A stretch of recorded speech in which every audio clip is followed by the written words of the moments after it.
Primera de Tesalonicenses capítulo 4. Vamos a estudiar juntos esta mañana, hermanos. Y he puesto como tema sobre la prédica exhortación para santidad y amor, porque esas dos cosas encontramos en la parte de la palabra de Dios que estudiaremos esta mañana.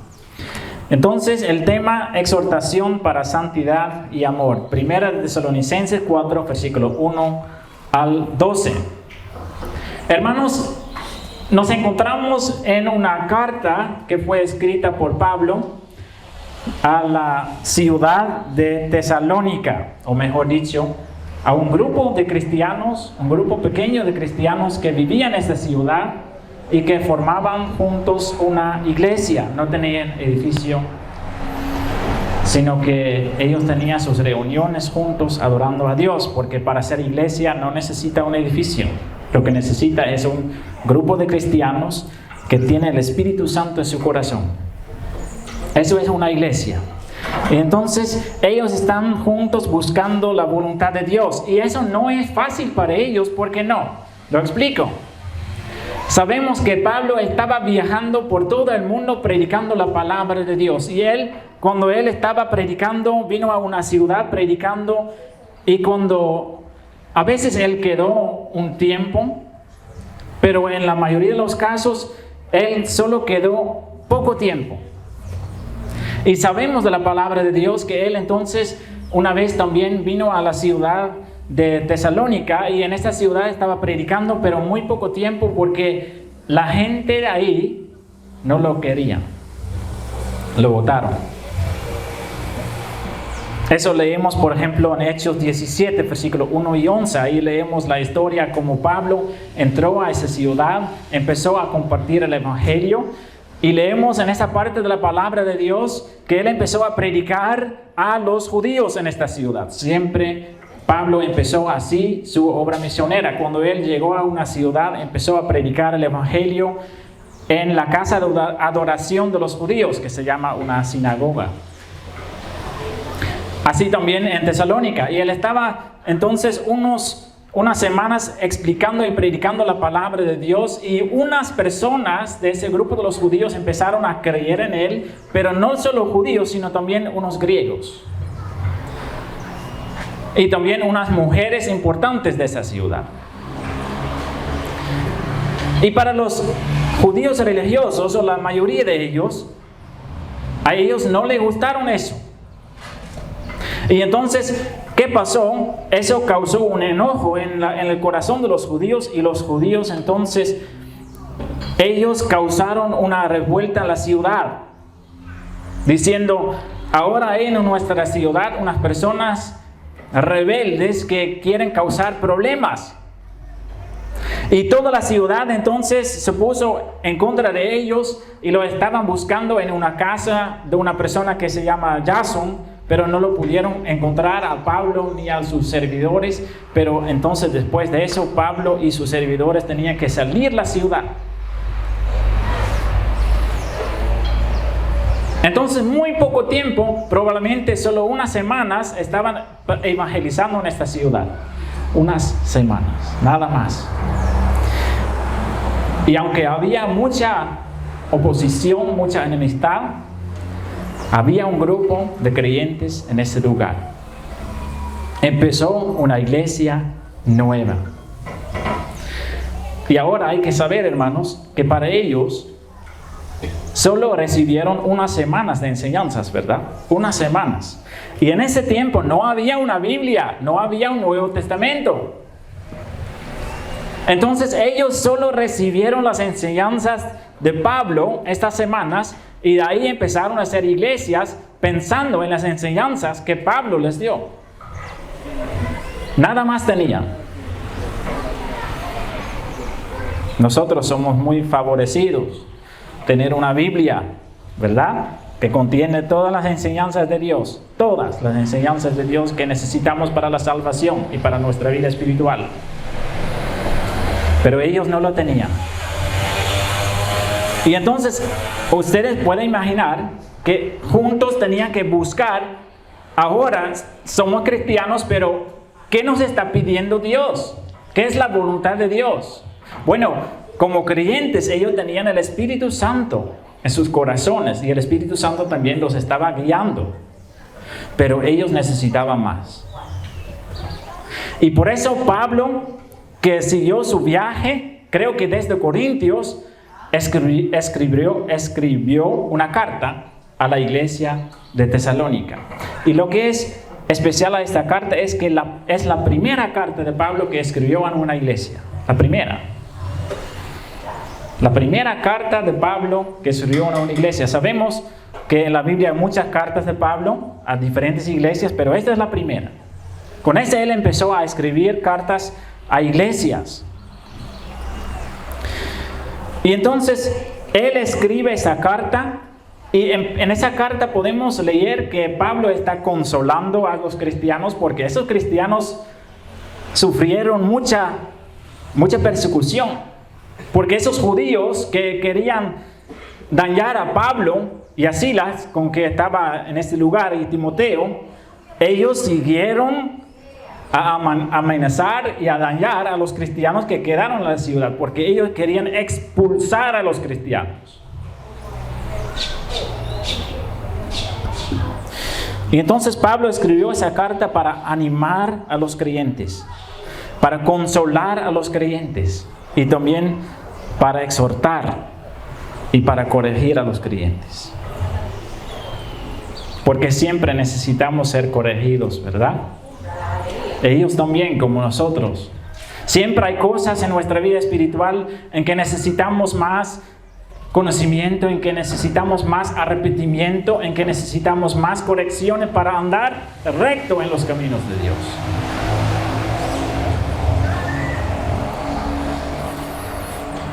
Para corregir y para quitar la ignorancia, porque como le dije, ¿no? Ellos no tenían la Biblia completa. El conocimiento que ellos tenían entre ellos era muy poco. Y por la ignorancia pueden pasar cosas peligrosas. Ignorancia es algo difícil y algo peligroso en la iglesia. Ignorancia. ¿Sabe por qué Dios quiere que nosotros aumentamos nuestro conocimiento de la Biblia y que nosotros aumentamos nuestro conocimiento personal de Él? ¿Sabe por qué? Es porque si andamos en ignorancia, no sabiendo lo que Dios nos está diciendo, pueden pasar dos cosas. Primero, podemos pecar por no saber lo que es pecado. Porque a veces es así, ¿no? Que estamos estudiando la palabra y pensamos, pero eso está mal también en mi vida, ¿sí? Ignorancia nos puede hacer pecar, pero hay otra cosa también. La ignorancia puede hacer que nosotros seamos engañados, especialmente hoy en día. Hay muchas enseñanzas bíblicas, pero ¿cómo podemos saber que son bíblicas o no? Porque todos dicen que son bíblicas, ¿verdad? Entonces ahí podemos aprender a discernir, pero para poder discernir necesitamos conocimiento. Por eso es muy peligroso la ignorancia.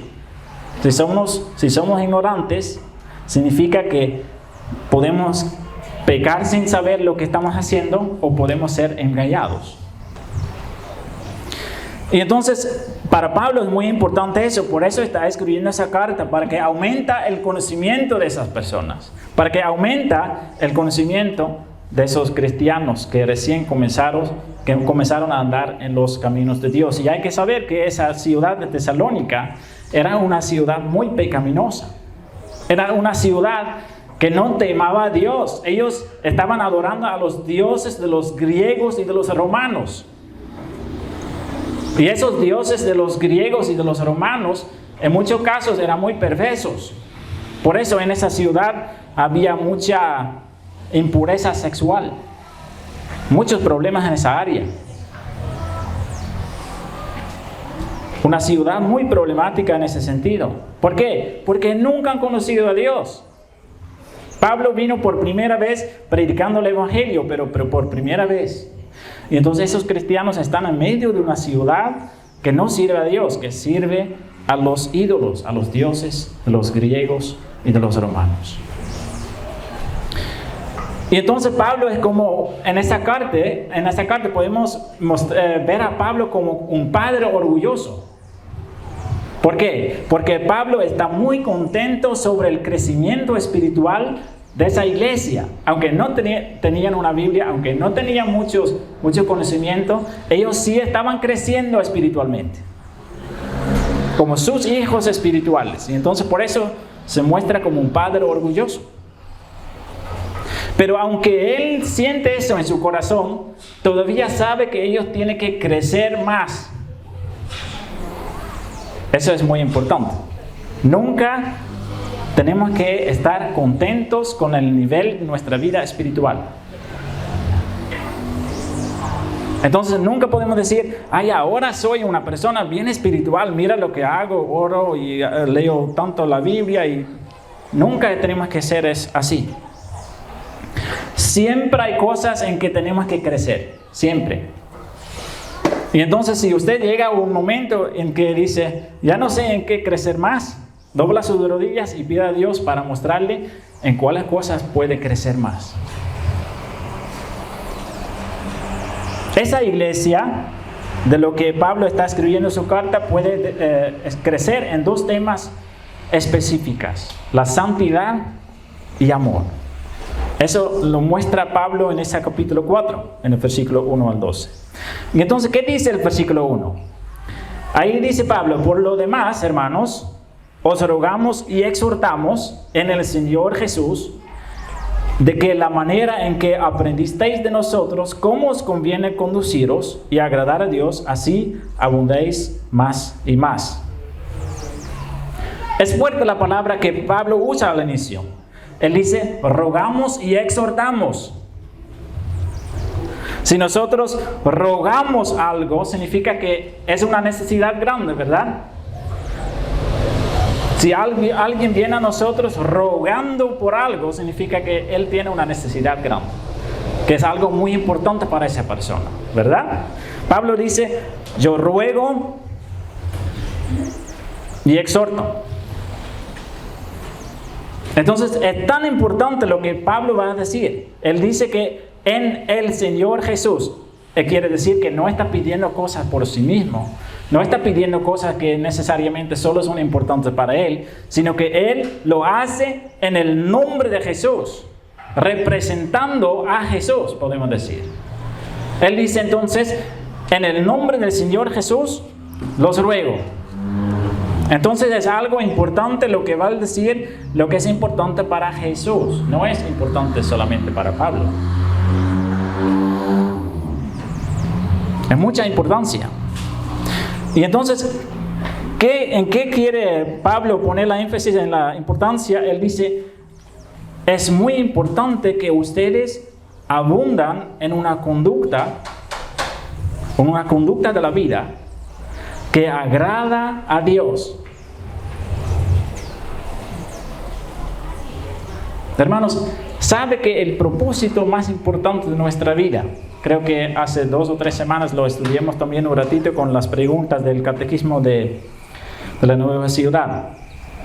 El propósito más importante de nuestra vida es agradar y honrar a Dios. El centro de nuestra vida no debemos ser nosotros. Eso se llama egoísmo. Sino nosotros somos hechos para agradar y para honrar y glorificar a Dios. Y eso podemos decir rápidamente que lo hacemos, pero en la forma práctica, la forma diaria, en los hechos. Palabras son fáciles, pero hechos es otra cosa, ¿verdad? Entonces el propósito de la vida es agradar y honrar a Dios. Agradar, hacer cosas agradables para Dios. Entonces si vamos a hacer algo, o si vamos a decir algo, o si estamos pensando algo, siempre tenemos que hacer esta pregunta. ¿Es eso agradable para Dios o no es agradable para Él? Es muy fácil discernir así el pecado. Si nosotros queremos hacer algo y pensamos, pero eso es agradable para Dios, y decimos, no es. Entonces es pecado. ¿Sí? Y si decimos, sí, eso es agradable para Dios, entonces es algo bueno en general, ¿no? Dice en el versículo 2, porque ya sabéis qué instrucciones os dimos el Señor Jesús. Pues la voluntad de Dios es vuestra santificación, que os apartéis de fornicación. Para agradar a Dios, entonces dice Pablo, para agradar a Dios es importante conocer su voluntad. Decir más fácil, ¿qué quiere Dios de nuestra vida? ¿Qué quiere Dios de nosotros? ¿Se ha hecho una vez esta pregunta? Porque lo que encuentro mucho en la fe, hermanos, es que hay muchas personas que están contentos de lo que Cristo hizo por nosotros. Y estamos agradecidos, ¿verdad? Que Cristo dio su vida por nosotros. Que Cristo murió en la cruz para salvarnos. Pero eso no es el propósito de nuestra salvación. ¿Qué dice ese versículo? La voluntad de Dios es vuestra santificación. Entonces no necesariamente nuestra salvación. La salvación es necesaria para llegar al otro, que es la santificación. ¿Qué es la santificación? Palabra difícil tal vez. ¿Qué significa eso? Santificación significa que cada cosa que no agrada a Dios tiene que salir de nuestra vida. También puede usar la palabra purificación. Nuestra vida tiene que ser purificada, lavada. Tenemos que ser diferentes, tenemos que ser transformados. Esa es la voluntad de Dios. Dios quiere que nosotros seamos santos. Y santos en el sentido que diferente que el mundo. Libre del pecado. Dios no quiere que el pecado siga reinando en nuestra vida. Él nos salvó para nuestra santificación, para prepararnos. La Biblia usa en otra parte un ejemplo que Dios en nuestra santificación quiere prepararnos para las bodas del Cordero. Jesús viene una vez y su venida está muy cerca, porque todos los señales que podemos ver en el mundo nos cuentan que Jesús ya casi viene. Puede ser hoy día, puede ser mañana, puede ser que demora un poco, pero su venida está cerca. Y entonces Dios, por medio de la santificación, quiere prepararnos. Porque si Jesús viene como una boda y la novia de Cristo, ¿qué es o quién es la novia de Cristo? Su iglesia, los creyentes, nosotros. Y entonces, cuando hay una boda, cuando vamos a celebrar una boda, ¿qué queremos? Que el novio está bien preparado, pero que la novia ni puso una vestida bonita o algo así. Para una boda especial, esperamos que la novia se prepare, ¿verdad? Para un evento tan especial. Y entonces, nuestra preparación para la boda que viene es nuestra santificación. Quitando todo ese pecado, toda esa basura que todavía está en nuestra vida, quitándolo de nuestra vida.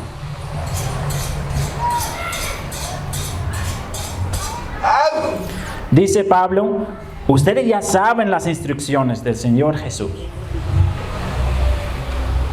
En Mateo 28, Cristo está enseñando a sus discípulos, a sus apóstoles, para pasar por todo el mundo, haciendo discípulos, enseñando todas las cosas que Cristo mismo enseñó. Y eso está haciendo Pablo. Pablo no estaba predicando su propia palabra. Pablo no estaba predicando su propia sabiduría. Pablo no estaba predicando sus ideas. Lo que estaba predicando Pablo era las enseñanzas de Jesús. Las cosas que Jesús mismo enseñó a sus discípulos.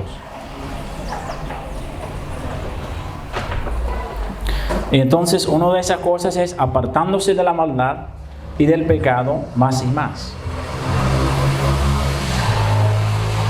No solo en lo visible, sino también en su manera de pensar. en su manera de actuar, una renovación de su mente, como estudiamos recién en el culto de jóvenes. Y entonces Pablo nos va a dar un ejemplo en que, por ejemplo, tiene que preparar la iglesia en la santificación, tiene que prepararse. En el versículo 4 dice, que cada uno de vosotros sepa tener su propia esposa en santidad y honor. Los conté, ¿no? Que en esa ciudad de Tesalónica había muchos problemas en esa área sexual. Mucha fornicación, adulterio, y habían dioses también especialmente para eso. Y por eso dice Pablo, si ustedes quieren ser diferentes en medio de las tinieblas en que viven, hay que tener su propia esposa en santidad y honor. No fornicar. No mirar ni desear tener otro. No tratar de ser atractiva por otra persona. Estamos hablando de un amor puro y limpio entre pareja. Y Pablo dice eso se puede hacer con honrar el uno al otro. Honrar. ¿Cómo tratamos a nuestras esposas, a nuestros esposos? Honrándolos.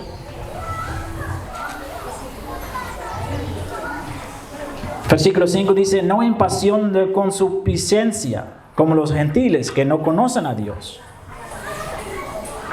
Concupiscencia tal vez también es una palabra difícil. ¿Qué significa eso? Eso significa, no hay que vivir así que sus deseos en su corazón, sus deseos ardientes en su corazón manejan su vida.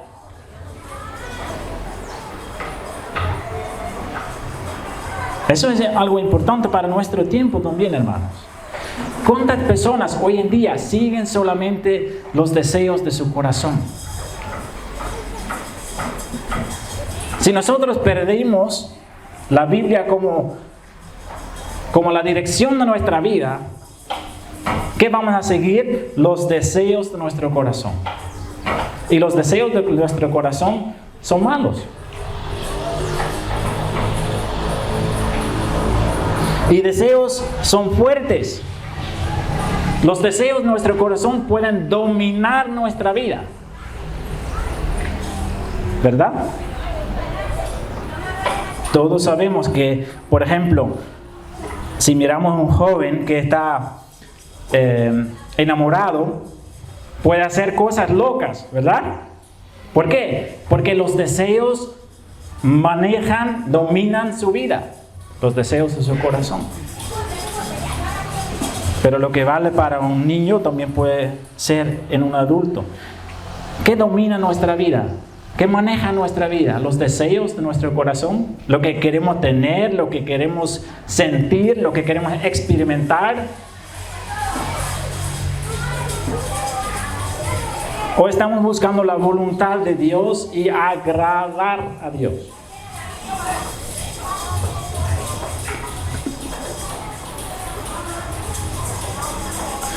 Los placeres sexuales es algo que también en nuestro tiempo toma mucho poder y rompe muchas cosas. En muchas formas, hermanos. Y tal vez usted dice, no, pero yo no ando mucho en eso. No tengo, como lo dice en Ecuador aquí, ¿no? No tengo una moza, no tengo un mozo. Pero un pecado que es lamentablemente muy común entre los cristianos, por ejemplo, es la pornografía. Eso se puede hacer en su teléfono escondido. Nadie lo va a ver. Nadie. ¿Y Dios?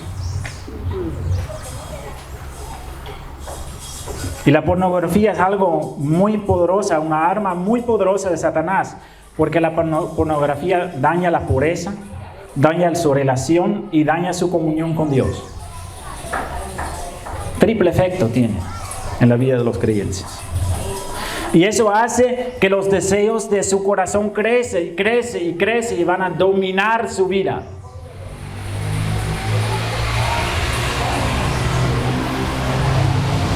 Pablo dice No hay que andar en pasión de consuficiencia como los gentiles que no conocen a Dios, que son ignorantes, que siguen los deseos de su corazón porque no lo saben. Pero nosotros como cristianos no tenemos que ser así. ¿Por qué no? Porque nosotros no somos los gentiles que no saben. Nosotros sí sabemos.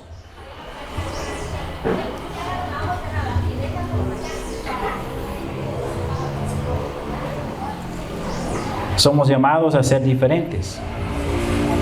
Siendo fiel a nuestros esposos, siendo fiel a nuestras esposas, amándolos, honrándolos. Buscar lo bueno. Pablo sigue en el versículo 6, dice que ninguno agravie ni engañe en nada a su hermano, porque el Señor es vengador de todo esto, como ya os hemos dicho y testificado. Entonces, de esta palabra puede escuchar que Pablo simplemente está repitiendo lo que él predicó anteriormente, porque ahí lo dice, ¿no? Como ya os hemos dicho, testificado. ¿Qué dice Pablo? Trata bien a cada uno. Y sobre todo, él pone una advertencia fuerte, porque dice, no trata mal a su hermano, porque el Señor es vengador de todo esto.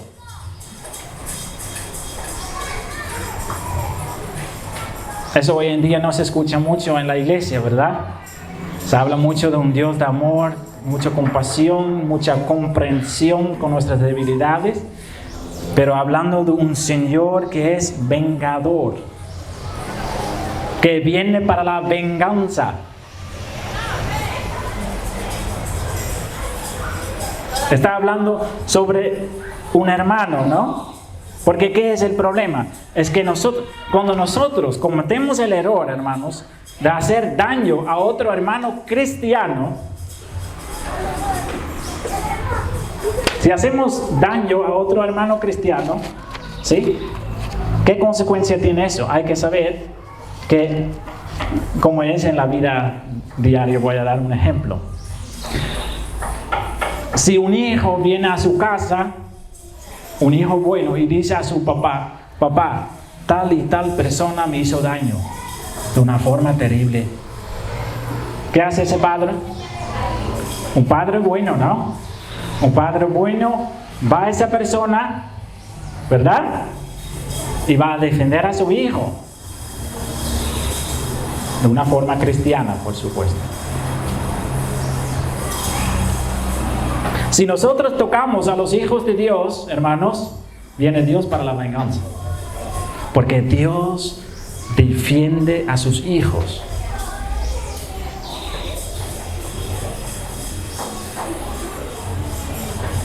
Si nosotros engañamos a un hermano y no nos arrepentimos y no queremos reconocerlo y queremos seguir así, Dios viene para la venganza. La palabra lo dice. Si toca a un hijo de Dios, usted toca a Dios mismo.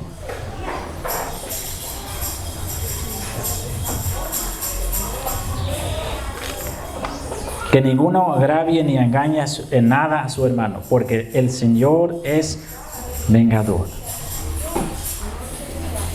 Versículo 7 dice, pues no nos ha llamado Dios a inmundicia, sino a santificación. Inmundicia es otra palabra para decir pecado, pero tiene más eso de la suciedad que produce. Porque el pecado nos ensucia, ¿verdad? Si nosotros hacemos un pecado, pensamos, ya fue un error y seguimos. Pero no es así, porque el pecado nos ensucia. Daña nuestra alma. Y entonces, dice Pablo, Dios nos ha llamado no a la inmundicia, no a seguir pecando y seguir ensuciándonos, sino a la santificación, la pureza. Dios nos salvó y nos liberó de la condenación. Por esa razón, para ser santos. Por eso, hermanos, es siempre necesario que nosotros seguimos orando, como hizo David en ese Salmo 51. límpiame, Señor, de toda mi maldad. Límpiame. Eso es una obra que no sucede automáticamente. A veces hay cristianos que piensan así, que piensan, pero si yo soy salvo, Dios automáticamente va a transformarme. Pero no es así. Tenemos que poner nuestra parte. Y entonces ese trabajo es reconocer el pecado, confesar el pecado, arrepentirnos del pecado para ser limpiado y liberado del pecado. Porque si no lo hacemos y si nosotros seguimos pecando, hermanos, somos esclavos del pecado. La palabra lo dice, el que hace el pecado, esclavo del pecado es. Así que el que desecha esto, dice Pablo, no desecha al hombre, sino a Dios, que también nos dio su Espíritu Santo. Es fuerte, eso es lo que dice Pablo en esa parte. Él dice, si tú quieres seguir andando en la maldad, y si tú no quieres ser santificado, rechaza a Dios, desecha a Dios. Es fuerte, ¿no? Desechar a Dios. Hay muchas personas que dicen, yo creo en Dios y yo quiero, o yo oro todos los días. Y hay muchas personas que dicen que creen en Dios. Pero ¿sabe lo que dice la palabra? Si una persona dice que cree en Dios y sabe algo de lo que Dios los está pidiendo, y si no lo hace, en la práctica está desechando a Dios. Desecha. Si no obedecemos a Dios, desechamos a Dios. Ponemos a Dios por la basura y decimos, no le necesitamos. Solo necesitamos para las bendiciones, pero no para hacer su voluntad. Y hay una advertencia fuerte en ese versículo que tal vez no lo podemos leer directamente, pero ¿qué dice? Dice, desecha a Dios que también nos dio su Espíritu Santo. ¿Qué quiere decir esto? Si nosotros no queremos hacer la voluntad de Dios, Él nos quitará su Espíritu.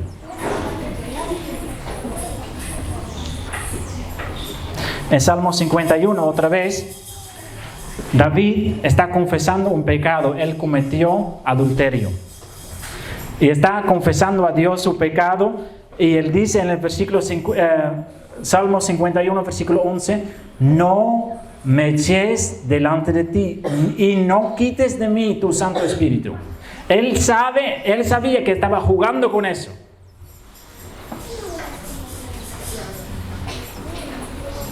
Si nosotros no queremos hacer la voluntad de Dios, Dios puede quitar su Espíritu de nosotros. ¿Y cómo podemos ser transformados y renovados si el Espíritu Santo no está obrando en nosotros? Imposible.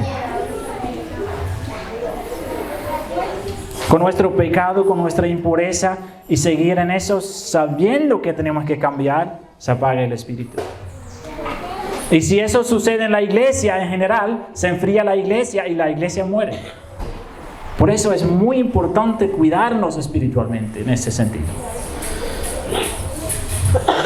Versículo 9 dice, pero acerca del amor fraternal no tenéis necesidad de que os escriba, porque vosotros mismos habéis aprendido de Dios que os améis unos a otros. Es hermoso ese testimonio. Pablo dice, yo lo digo, pero en verdad no es necesario. ¿Por qué no es necesario? Porque ellos están andando en esto.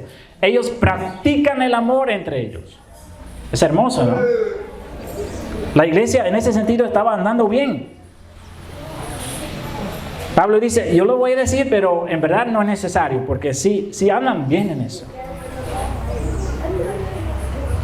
El segundo mandamiento en general están practicando, amarás a tu prójimo, o amarás a tu hermano, como dice Jesús, como Cristo nos ama. Amor fraternal. ¿Aprendido de quién? ¿Aprendido de Pablo? Ese versículo dice que vosotros mismos habéis aprendido de Dios. Es un amor que solo Dios nos puede enseñar. Es un amor que no encontramos en el mundo. Es un amor que tenemos que poner en práctica. Estar pendiente para ayudar. estar pendiente para saludar, para contactar, para pedir por su bienestar. Hermanos, en eso también podemos crecer bastante, para conocer el uno al otro y para buscar lo bueno para el uno al otro. Si ustedes perciben necesidad en una persona de la congregación, busca ayudarlo.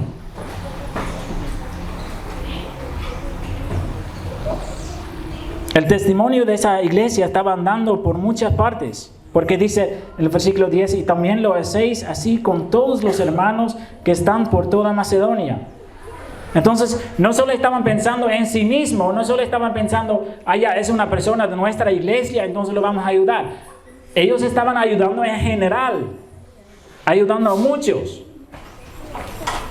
Y entonces, aunque ellos ya están bien en eso y están creciendo en eso, ¿qué dice Pablo? Pablo dice, pero os rogamos, hermanos, que abundéis en ello más y más. Él está contento, pero ellos pueden crecer todavía. Siempre podemos crecer en ser buenas personas para los demás. Y entonces vamos a los últimos 2 versículos de esta parte. Dice Pablo, y que procuréis tener tranquilidad y ocuparos en vuestros negocios y trabajar con vuestras manos de la manera que os hemos mandado. Son unos consejos importantes, consejos prácticos. ¿Qué dice Pablo? Primero dice que procuréis tener tranquilidad. Hay que evitar los problemas. Y ahora hay una cosa importante, porque a veces pensamos, entonces, cuando algo de la fe me causa un problema, lo evito. No. Estamos hablando de los problemas en general. Le puedo dar un ejemplo. Si usted, por ejemplo, quiere construir una casa bonita y va a pedir un crédito y sabe que ese crédito le va a causar problemas en el futuro por ser esclavo de ese crédito y trabajar mucho para hacer eso, eso no es procurar tener tranquilidad. Hay muchos problemas que nosotros sufrimos que causamos nosotros. De esos tipos de cosas estamos hablando. Y Pablo dice, no hay que hacerlo. Hay que pensar bien y buscar tranquilidad. ¿Por qué? Porque Satanás siempre trata que nosotros nos ocupamos en las cosas terrenales, en nuestros problemas terrenales. Y entonces él nos va a intentar, por ejemplo, que debemos trabajar demasiado para poder pagar nuestras deudas. Y ese tiempo que estamos dando a nuestro trabajo no podemos dar a nuestra familia ni al Señor. Y Satanás contento. Procuréis tener tranquilidad. Y mientras tanto dice Pablo, y ocuparos en vuestros negocios. Entonces, si tiene un trabajo, hay que hacerlo fiel. Hay que hacerlo fiel. En la otra parte dice Pablo en el versículo 12, a fin de que os conduzcáis honradamente para con los que de afuera y no tengáis necesidad de nada. Entonces, siempre es bueno trabajar de una manera honrada y de una manera buena. Un cristiano que dice ser cristiano, que eres perezoso o vago, no es cristiano. Ser perezoso y vago, eso no es cristiano, hermano. Y de eso tampoco recibe honra de los demás. Pablo dice que nuestro conducto debe ser así, tan bueno y tan hermoso, que los demás, estamos hablando del mundo, va a decir, mira esa persona, qué buena forma de ser y buena forma de actuar tiene. Entonces nosotros tenemos que buscar que los demás van a decir algo bueno de nosotros. Porque si nosotros cometemos un error, y ustedes lo saben, al momento que nosotros como cristianos cometemos un error, ¿saben lo que el mundo va a decir? Mira, hipócrita. Mira ese hombre, es cristiano y mientras tanto está haciendo tal cosa, ¿verdad? Por eso es tan importante que andamos con mucho cuidado. Ser contento con lo que tenemos, no buscar cosas más grandes. Hacer las cosas que Dios nos ha dado en nuestra mano de una forma buena. Y entonces, hermanos, dice Pablo en la última parte, y no tengáis necesidad de nada. No tengan necesidad de nada. Eso significa que tenemos que ser agradecidos y contentos por lo que Dios nos ha dado.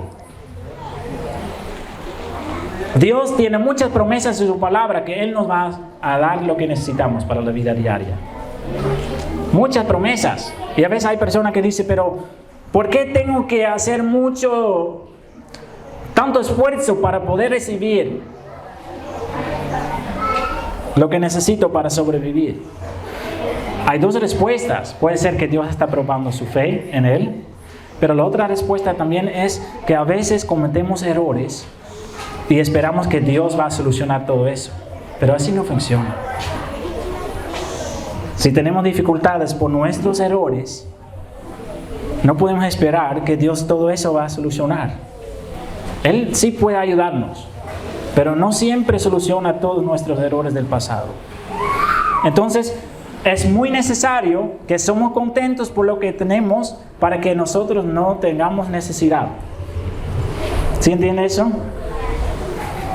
Confiar en Dios que Él va a darnos lo que necesitamos.